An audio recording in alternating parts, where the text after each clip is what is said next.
Your resume seems embellished, the interviewer said dismissively. I doubt you've actually handled major accounts like these. My chest tightened as 15 years of hard work were brushed aside with a single sentence. The weight of my dwindling bank account pressed down as I sat straighter. Every achievement listed is genuine, I said quietly. The market expansion strategy I developed. Anyone can write numbers on paper. The interviewer cut me off with a thin smile without backing from a prestigious firm. These claims are questionable at best. 8 months ago, I was directing projects across 5 countries until new ownership pushed out experienced women for their inner circle. Now I was on my 73rd interview facing the same wall of doubt. The interviewer tapped my resume with a pen. This client portfolio seems particularly far-fetched. The side door swung open. A person in an expensive suit walked in, stopped mid-stride and stared at me. "It's you!" they exclaimed with genuine warmth. "The miracle worker who saved us last year when every consultant said our product line was doomed. Your strategy completely turned things around." The interviewer's mouth opened slightly. "That's precisely why I'm here today." The client continued. "We want to triple our investment with your firm. Is she joining your team? Because that would seal the deal immediately. Before I continue this incredible story, I need you to know something. Have you ever been underestimated? Ever had someone look at you and decide your worth before you even spoke?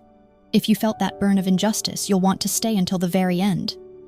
Because what happens next changed not just my life, but an entire industry." My name is Aviva Renault. At 42, I had built my career in international market strategy from nothing. Growing up in a small Midwestern town, where girls were expected to marry young and stay close to home, I'd defied expectations by working 3 jobs to put myself through business school. My analytical mind, combined with genuine empathy for consumer needs, had become my professional signature. I'd cultivated the ability to see patterns others missed and translate those insights into profitable strategies. But sitting in that interview room at TGR Advisory, none of that seemed to matter to Philomena Oswald, the chief talent officer, whose pencil-thin eyebrows had remained raised throughout our entire conversation. After the client, Elias Bowen, CEO of one of North America's fastest-growing consumer goods companies, left the room, Philomena's entire demeanor transformed. Her rigid posture softened. The critical edge in her voice disappeared. "Well, this is certainly unexpected," she said, adjusting her glasses. "Elias is notoriously difficult to impress. Tell me more about how you worked with his company." I took a measured breath. "I designed their Southeast Asian market entry strategy last year. Their previous consultants had recommended against expansion, citing cultural barriers, but I identified specific regional opportunities they'd overlooked." Philomena nodded enthusiastically, as if she hadn't spent the previous 20 minutes questioning my capabilities. "Fascinating. And the results, 37% growth in their first 2 quarters, outperforming initial projections by double digits. Impressive," she said, scribbling notes. "We should accelerate your application. In fact, given your experience, we might consider you for our senior director position. The compensation would be quite generous." The whiplash from contempt to courtship gave me emotional vertigo. Just moments ago, she had practically called me a liar. "The position requires someone who commands respect," she continued, oblivious to the irony. "Someone with gravitas." I watched her rewrite our shared reality in real time. The dismissive interviewer was gone. In her place sat an enthusiastic advocate who'd recognized my potential immediately. As she outlined next steps, my mind drifted back to 8 months earlier. I'd been executive strategy director at Crest Innovations when a venture capital firm acquired us. The new CEO, Preston, had called me to his office on a Tuesday morning. "Aviva, your track record is stellar," he'd said while examining his cuticles. "But we're implementing a more aggressive growth model requiring different leadership chemistry." Translation. The boys' club was closing ranks. Within 6 weeks, all 5 female directors were replaced by men from Preston's network. Most had less experience but the right energy for the new vision. My severance package was generous, designed to prevent lawsuits rather than honor contribution. At first, I'd been confident with my experience and results. Finding a new position seemed inevitable. But 73 interviews later, I'd encountered countless versions of Philomena. People who couldn't reconcile my achievements with their perception of who should have achieved them. We could have an offer prepared by tomorrow. Philomena was saying, now I'll just need to confer with the executive team, but after Elias's endorsement, it's practically a formality. I looked at her, noting how her earlier contempt had vanished completely. That's quite a shift in perspective, I said carefully. She laughed lightly. Well, Elias is our highest billing client. His opinion carries significant weight, and my extensive experience didn't. Her smile faltered. I hope you understand that we have to be thorough in our vetting process. Many candidates exaggerate their ducks. You weren't being thorough, I interrupted quietly. You decided I was unqualified the moment I walked in. That's not true, she protested, color rising in her cheeks. I was simply asking challenging questions. You called my achievements far-fetched and questionable. Those weren't questions, they were accusations. Philomena straightened papers that didn't need straightening. Perhaps there was a miscommunication. But what matters now is that we're very interested in bringing you on board. I gathered my portfolio slowly. I appreciate that. When can I expect to hear about next steps? Her relief was palpable. I'll call you personally by tomorrow afternoon. As promised, Philomena called the next day with an offer significantly above the advertised salary range. I requested the weekend to consider it, which she granted enthusiastically. That weekend changed everything. Saturday morning, I sat at my kitchen counter staring at the offer letter. The compensation would solve my immediate financial concerns. But something felt wrong.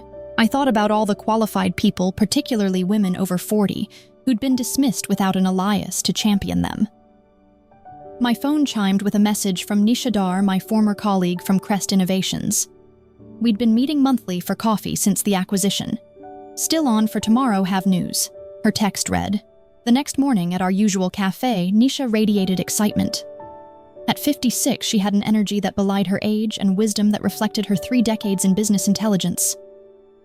I've been consulting with 3 former Crest clients, she revealed. They all asked the same thing. Why isn't there a firm that combines data intelligence with cultural insight? The big firms have the numbers, but miss the human element. I nodded, remembering how often our recommendations at Crest had been challenged by executives who couldn't see beyond spreadsheets. So, I've been thinking, Nisha continued, leaning forward. What if we created that firm, Yumi maybe bring in Yara for her digital expertise? Yara Okonkwo had been our digital transformation lead at Crest, another casualty of the acquisition. You mean start our own company, I asked. Exactly. Between us, we have contacts across 4 continents. My severance is still intact, and I'm guessing yours is too. I pulled out the TGR offer letter and slid it across the table. Nisha scanned it and whistled. Impressive figure, but your face tells me you're not thrilled. The interviewer spent 20 minutes telling me my experience wasn't credible until their client walked in and recognized me. And now they're desperate to hire you, Nisha said, understanding immediately. Classic. If I take this job, I'm entering another company where my value is determined by who validates me, not what I've accomplished. Nisha handed back the letter. So what's your alternative? For the first time in months, energy surged through me. Maybe you just suggested it. Over the next 3 hours, we sketched the outline of what would become Prism Strategies. Our vision, a consultancy specializing in markets the big firms considered challenging regions they typically approached with Western-centric models that missed crucial cultural nuances. By Monday morning, I had drafted a respectful decline to TGR and scheduled calls with Yara and 2 other former colleagues who'd been sidelined during the Crest acquisition. Philomena's response came within minutes of my email. This is disappointing. Perhaps we can increase the compensation package. Elias specifically asked about you this morning. I replied that my decision wasn't about money, thanked her for her time, and closed my laptop with a finality that felt liberating. The first 6 months of building Prism were the most challenging and rewarding of my career. Nisha, Yara, and I pulled our severance packages as startup capital. We worked from Nisha's converted garage, using our industry connections to secure initial meetings. Our first breakthrough came unexpectedly. Damon Reeves, a mid-level manager at a consumer electronics company, had been in one of my workshops years earlier. He reached out after hearing I'd started a new venture. My team has been pushing for Southeast Asian expansion, but our consultants say the markets aren't ready. He explained, I remembered how you approached similar challenges. Would you consider providing an alternative assessment? The project budget was modest, but the opportunity was perfect. We spent 3 weeks developing a comprehensive analysis that identified specific entry points overlooked by traditional metrics. When we presented our findings, the room's energy shifted from skepticism to excitement. 2 vice presidents who hadn't been scheduled to attend showed up midway through. This is exactly what we've been trying to articulate. One said afterward, "You've quantified the opportunity while addressing the cultural complexities." That single project led to 3 referrals, each slightly larger than the last. By month 4, we had hired 2 analysts and moved into a small office space. Then came the industry conference that would change everything. The annual Global Market Summit was the premier gathering for our industry. Normally, a startup like Prism wouldn't have warranted attention. But Yara had previously chaired the technology panel and leveraged that connection to secure us a small presentation slot on the secondary stage. Our topic, Invisible Markets Identifying Overlooked Growth Opportunities, wasn't designed to be provocative. We simply presented case studies showing how traditional assessment models systematically undervalued certain regions and demographics. What we didn't know was that Elias Bowen would be in our audience. When the QA began, Elias stood up. "Your methodology challenges everything the major firms have been telling my board." "How confident are you in these projections?" I recognized him immediately but maintained my professional composure. "Our models have consistently outperformed traditional projections by 23 to 41% in these markets. We have the data to support every assertion we've made today." "You certainly do," he said with a smile. "Your strategy transformed our business last year. I'm curious why you're not with TGR now. I specifically recommended you to them." The room grew quiet. TGR was one of the conference's major sponsors, with their CEO scheduled to deliver the next day's keynote. "I decided to pursue a different opportunity," I replied diplomatically. Elias nodded thoughtfully. "Well, their loss is apparently significant. My team would like to hear more about your current work. Are you taking new clients selectively?" I answered. The buzz began immediately after our session. Attendees who had skipped our presentation requested private meetings. Industry reporters who had been focused on the major firms suddenly wanted Prism's perspective. But the most significant moment came that evening at the networking reception. I was speaking with a potential client when I noticed Philomena Oswald watching me from across the room. Beside her stood TGR's CEO Gerard Walsh, his expression tense as Elias approached me with purpose. Aviva, Elias called loud enough for nearby conversations to pause. "I've spoken with our board. We want to transition our entire Apex strategy work to Prism." Philomena's face drained of color. "That's a substantial portfolio," I said, aware of the attention we were attracting. "Worth every penny based on your previous results," Elias replied. "Besides, we've been dissatisfied with our current consultant's limited vision." I felt Philomena's stare intensify as she whispered urgently to Gerard. "We'd be honored to discuss the opportunity," I said professionally. "Excellent and fair warning. I've already mentioned your firm to several colleagues from other companies. Expect some calls." As Elias walked away, Gerard and Philomena immediately intercepted him. Their conversation appeared tense, with Elias shaking his head repeatedly. Later that evening, Gerard approached me at the bar. "Aviva, isn't it Gerard Walsh, CEO of TGR? I understand there was some confusion during your interview process with us." "No confusion," I replied evenly. "Your talent officer made her assessment quite clear until Elias changed her mind." Gerard winced slightly. "Sometimes our processes don't properly identify exceptional talent. I'd like to personally apologize and explore whether there might still be a fit between your expertise and our organization." I met his gaze directly. "That's kind of you, but Prism is my focus now. Perhaps a strategic partnership. Then your boutique approach combined with our global resources could be powerful." Before I could respond, Nisha appeared at my side. "Sorry to interrupt, but our next appointment has arrived." No such appointment existed, but her timing was perfect. "Of course," I said, turning back to Gerard. "It was nice meeting you." The conference marked a turning point for Prism. Within 3 months, we had secured contracts with 7 major clients, including Elias's company. Our team grew to 17 people, each hired not just for their technical skills, but for their diverse perspectives and experiences. If you're enjoying this story so far, I want you to hit that like button right now. Subscribe to our channel and click the notification bell because we share these real-life business revenge stories weekly. Stories about underestimated professionals who completely transform industries after being dismissed. Your support helps us bring more of these authentic experiences to light. Now let me tell you what happened next, because the real revenge was just beginning. Our rapid growth necessitated a larger workspace. We found a light-filled office in a converted warehouse district. Nothing extravagant, but with room to expand. I insisted our conference room have glass walls facing the main work area. Transparency would be literal at Prism, not just a buzzword on a mission statement. 6 months after the conference, our client roster had tripled.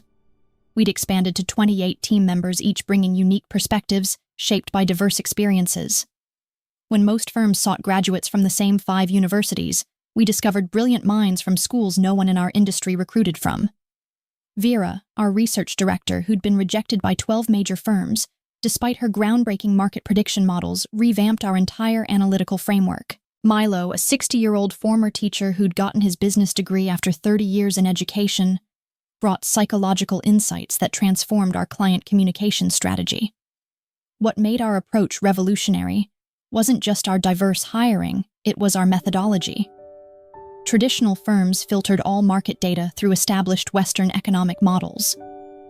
We inverted the process, examining markets through local cultural contexts, first then applying economic analysis. The results consistently outperformed industry standards by staggering margins. One Tuesday morning, 13 months after founding Prism, Yara burst into my office waving her tablet. "You need to see this," she said, placing it before me. The industry newsletter headline read, "TGR launches new division Horizon Markets." The article detailed how TGR was creating a specialized unit focused on undervalued international markets with unique cultural considerations, nearly identical language to Prism's marketing materials. "They're copying our entire model," Yara said, crossing her arms.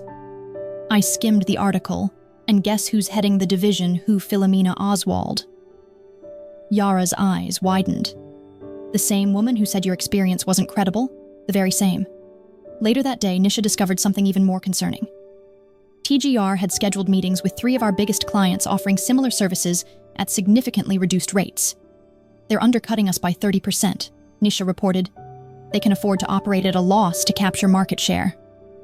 I leaned back in my chair, considering our options. They can copy our approach and undercut our prices, but they can't replicate our team or thinking. Let's accelerate development of the assessment framework. The framework Nisha and I had been developing was our most innovative creation yet. A talent assessment model that identified overlooked potential in job candidates by evaluating skills through scenario-based challenges rather than traditional credentials. "It's still in beta," Nisha cautioned. "Then we'll refine it faster. This isn't just about business anymore.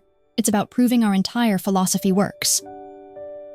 Over the next 3 weeks, we worked relentlessly to perfect the framework.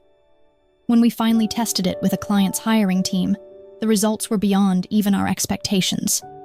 The system identified exceptional candidates who had been previously filtered out by conventional screening methods. Our client, the innovation director at a technology company, was astonished. These candidates would never have made it past our initial screening. "Their backgrounds don't fit our usual pattern." "That's precisely the point," I explained. "Excellence doesn't follow a single pattern." Word spread quickly. While TGR focused on copying our market analysis approach, we shifted the conversation entirely. Instead of just helping companies find overlooked markets, we now help them find overlooked talent to develop those markets. 2 months later, we received an unexpected email from Darian Winters, TGR's Director of Client Services, requesting a meeting. Curious about their intentions, I agreed. Darian arrived precisely on time, impeccably dressed and visibly uncomfortable. After brief pleasantries, he got straight to the point. "TGR would like to discuss the possibility of acquiring Prism Strategies," he said. "Our board believes there could be significant synergies between our organizations." I kept my expression neutral despite my surprise. That's an interesting proposition. May I ask what prompted this interest? Your growth has been remarkable, he replied carefully. Your methodologies, particularly your talent assessment framework, have generated considerable attention in the industry. The same methodologies TGR is currently attempting to duplicate. He shifted in his seat. There may have been some parallel development, but our leadership recognizes that your team has a unique approach that would be valuable to our organization. I see. And who proposed this acquisition? It was a board-level decision, he said, avoiding my gaze. Gerard Walsh is personally interested in discussing terms with you. I nodded slowly. Please tell Gerard I'm open to a conversation. However, I'd like the initial meeting to include whoever will be overseeing integration should an acquisition move forward. That would be Philomena Oswald. Darienne said she's now our Executive Vice President of Strategy and Integration. I smiled. Perfect. Please set up the meeting at your earliest convenience. After Darienne left, Yara and Nisha peppered me with questions. Are you actually considering selling to them? Yara asked incredulously. I'm considering hearing what they have to say, I replied. Nisha studied my expression. You have something in mind. Let's just say I'm curious about how Philomena will approach this meeting. The meeting was scheduled for the following Thursday at TGR's headquarters. I arrived 15 minutes early, accompanied by Nisha and our recently hired legal counsel, Imani. The receptionist guided us to a large conference room where Gerard Walsh greeted us warmly, while Philomena stood slightly behind him, her smile not quite reaching her eyes. Aviva, wonderful to meet again, Gerard said. Thank you for considering our proposal. Thank you for your interest in Prism, I replied. I believe you know Nisha Dar, my co-founder and chief intelligence officer, and this is Amani Oke, our general counsel. After introductions, we settled around the table. I noticed Philomena had positioned herself directly across from me. Before we begin, I said, I'd like to understand TGR's vision for Prism post-acquisition, specifically how you see our methodologies and team integrating with your existing structure. Gerard nodded to Philomena, who straightened her posture before speaking. We envision Prism becoming our innovation hub, she said smoothly. Your methodologies would be scaled across our global operations, while your core team would lead knowledge transfer to our existing departments and our talent assessment framework, the one that identifies overlooked candidates. A fascinating initiative, Philomena replied, though we'd need to align it with our established recruitment parameters to ensure quality consistency. I noted how carefully she avoided acknowledging the framework's purpose to challenge those very established parameters. Could you elaborate on what you mean by quality consistency, I asked? She smiled tightly. TGR has built its reputation on a certain caliber of professional. While we appreciate fresh perspectives, we must maintain the standards our clients expect. Interesting, I said. And who would oversee this alignment process? My division would handle integration, Philomena replied. We'd work closely with your team during transition, though ultimately all hiring decisions would follow TGR's established protocols. Gerard jumped in. We're prepared to make a very generous offer of EVA. Your team would receive significant retention bonuses, and you personally would have a senior leadership position. Reporting to I asked Philomena would be your direct supervisor, Gerard said as EVP of Strategy and Integration. She oversees all specialized divisions. I nodded thoughtfully. Thank you for clarifying. Before discussing numbers, I'd like to share something with you. I opened my laptop and turned it toward them. This is a time-lapse visualization of market performance for clients who've implemented our recommendations over the past 18 months, compared to industry averages. The animation showed dramatic outperformance across multiple sectors and regions. Both Gerard and Philomena leaned forward, their expressions revealing genuine surprise at the magnitude of the differences. These results aren't just marginally better, I continued. They represent fundamental shifts in how these companies approach market development. Impressive, Gerard murmured. Now I'd like to show you something else. I switched to a different visualization. This represents the demographic and experiential diversity of teams that achieved these results compared to industry norms. The contrast was striking. Prism's methodology had assembled teams that looked nothing like the homogeneous groups typically found in consulting firms.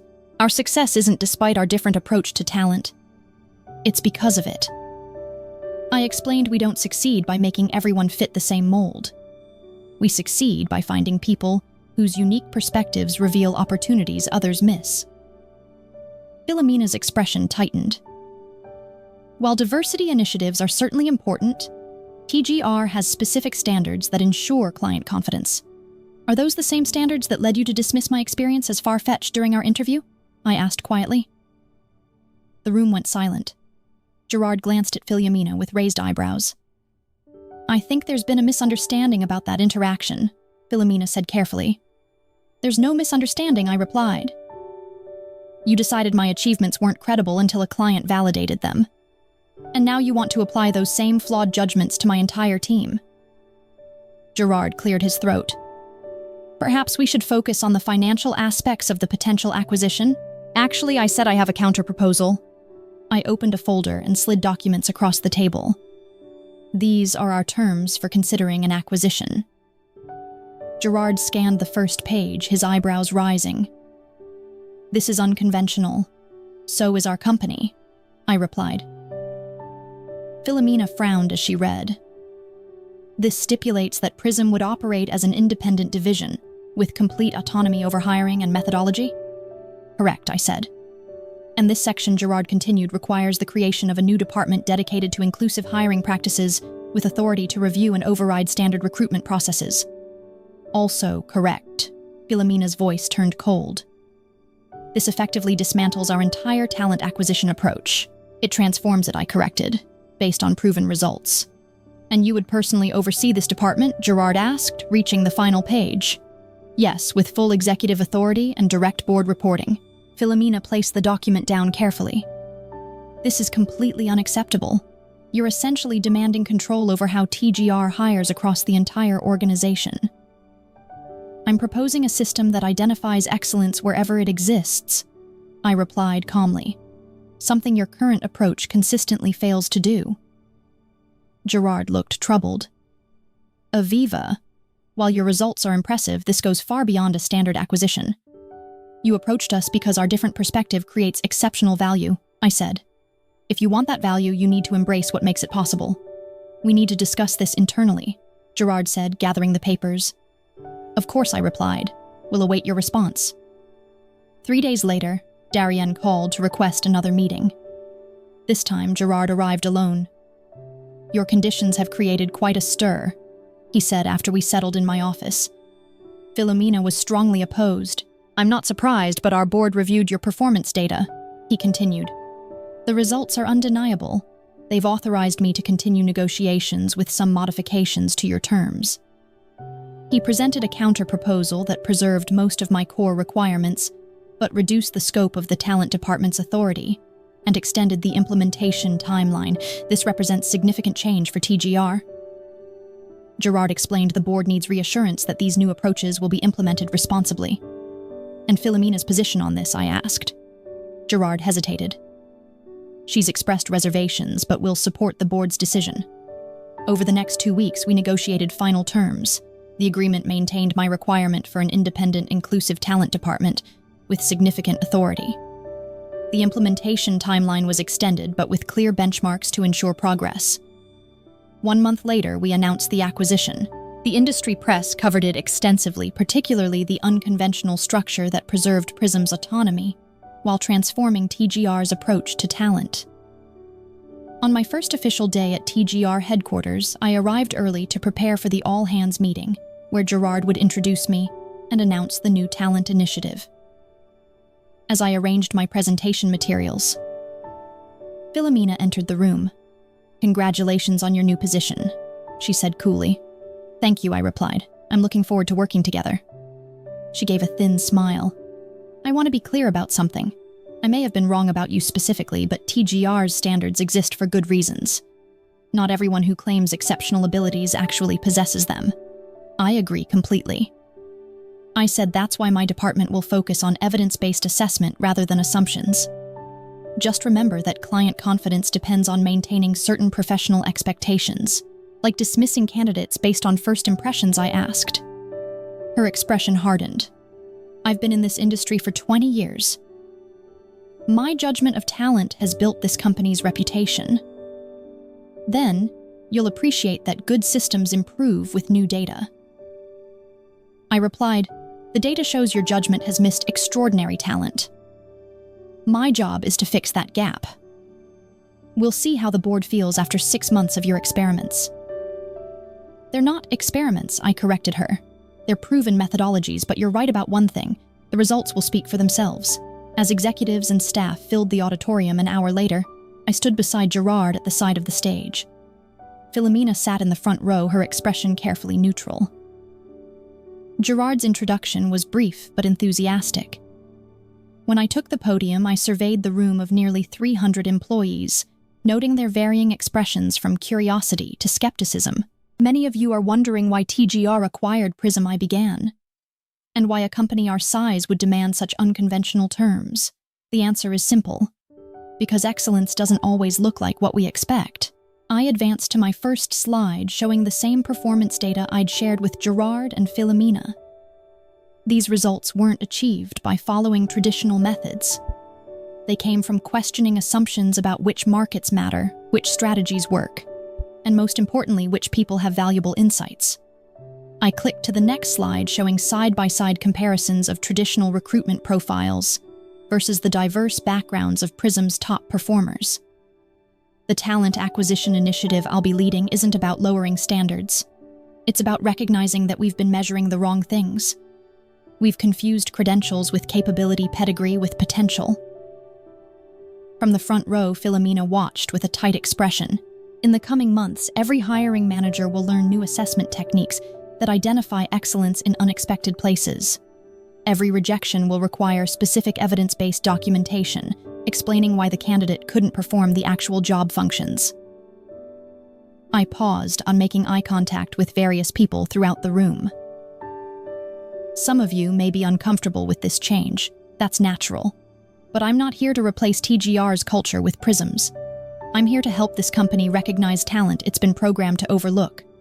Talent that will drive unprecedented growth.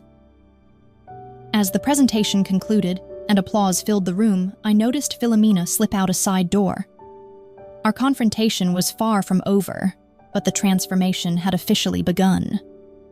The following weeks brought expected resistance. Several senior managers complained that the new assessment requirements were burdensome and unnecessary. Philomena quietly supported their objections in management meetings. But everything changed 6 weeks later, when our first cohort of new hires, all selected through the Inclusive Talent Framework, completed their initial projects. Their results outperformed traditional hires by measurable margins across every department. At the quarterly board meeting, I presented these outcomes alongside projections for continued improvement. The data was unambiguous. Identifying overlooked talent wasn't just morally right. It created competitive advantage. After my presentation, one board member turned to Philomena. Why haven't we been hiring this way all along? She had no answer. 3 months after that, TGR's client satisfaction scores reached their highest levels in company history. Our new approach to talent had transformed not just who we hired, but how we served clients. The most satisfying moment came 1 year after the acquisition. I was working late when Philomena appeared in my office doorway. "Do you have a minute?" she asked, her usual confidence noticeably absent. "Of course," I replied, gesturing to a chair. She sat down carefully. "The Eastern Europe expansion project, the team you assembled, they identified opportunities no one else saw. They did excellent work." I agreed. "One of the analysts, Teresa, rejected her application twice before your system flagged her potential." Philomena paused. "She's brilliant. Yes, she is." Philomena looked down at her hands. "I've been reviewing all the candidates I rejected over the past 5 years who were later hired through your department. The pattern is disturbing. In what way I consistently dismissed people who didn't fit a certain profile, regardless of their capabilities." She met my eyes directly, including you. I waited, letting her continue. "I need to ask you something," she said.